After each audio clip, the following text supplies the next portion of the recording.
Excited to take your business global with Amazon Global Selling?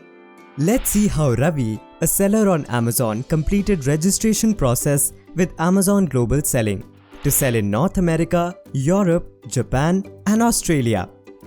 Firstly, if you are a business owner, you need to gather your following documents, which provide details of national identity proof, such as Aadhaar card, PAN card, driving license or passport, contact address of the representative for Amazon Business, details of a credit card on which international transactions are enabled, name of the seller you want to display in Amazon Global Selling. Don't worry, it can be changed later. Bank account statement and details of your bank account. To start with the process, Ravi went to sell.amazon.in/growyourbusiness/Amazon Global Selling and clicked on Register Now. He selected the marketplace he wanted to register for. Ravi already had a global account which let him sign in simply. If you don't have one, click on Create your Amazon account to create one, followed by entering your name and email address. Then click on Create a new password for your account, which will be used to log in into your account in future. You will receive an OTP on your email address. Please enter the OTP and click on Create your Amazon account. Next, Ravi selected his business location from the drop-down. If you don't have a business, enter your country of residence. He then selected his business type. If you want to do business as an individual, please select None, I'm an individual, and fill your name as mentioned on your identity proof. If you are a business owner, fill in the registered name of your business as per your business documents or bank statements. The first step is to provide your business information. Ravi entered his company registration number and then entered his correct and complete business address and confirmed. He selected the method to verify his phone number and entered the mobile number on which he liked to receive an OTP. Once received, he entered the OTP. He then entered the name of the primary contact person and clicked on Next. The second step is to provide your seller information.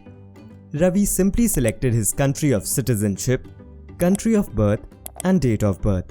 He chose the proof of identity he liked to provide among passport, driver's license, Aadhaar card, or PAN card, and provided their date of expiry.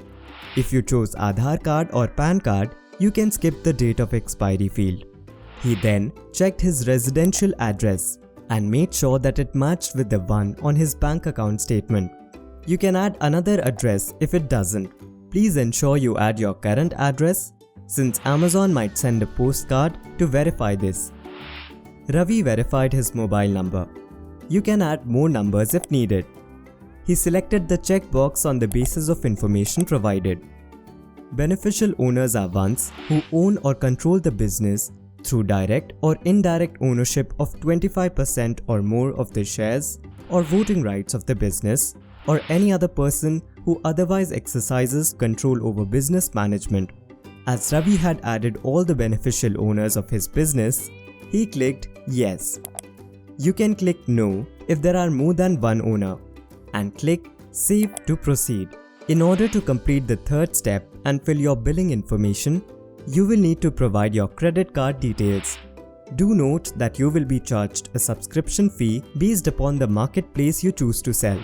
It would be $39.99 if you choose North America, 25 euros for Europe, 49.95 Australian dollars for Australia, and 4,900 yen if you choose to sell in Japan.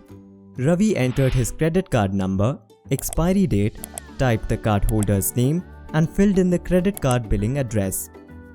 If the billing address is the same as the business address, you can use the address you originally entered. If the billing address and the business address are different, select the Add a new address option to enter a new address. To successfully complete the fourth step, that is providing the store information, Ravi entered his store name, which is the seller name that customer sees when they order the product from Amazon. You can change this later as well on the basis of availability of the name. As Ravi's products had barcodes or product IDs, he chose yes to do you have UPCs? If yours don't, click on No. For the next question, if you're a manufacturer or brand owner of your product like Ravi, click on Yes. If you're not a brand owner, click No. To proceed, click Next. That's how Ravi registered for Amazon Global Selling. The next step is to verify your seller identity. Make sure you keep your national ID proof and bank statement handy, which you will have to submit just after completing the registration. We will see how Ravi completed the verification process in details in another video. Be a part of Amazon Global Selling and take your business to the next level.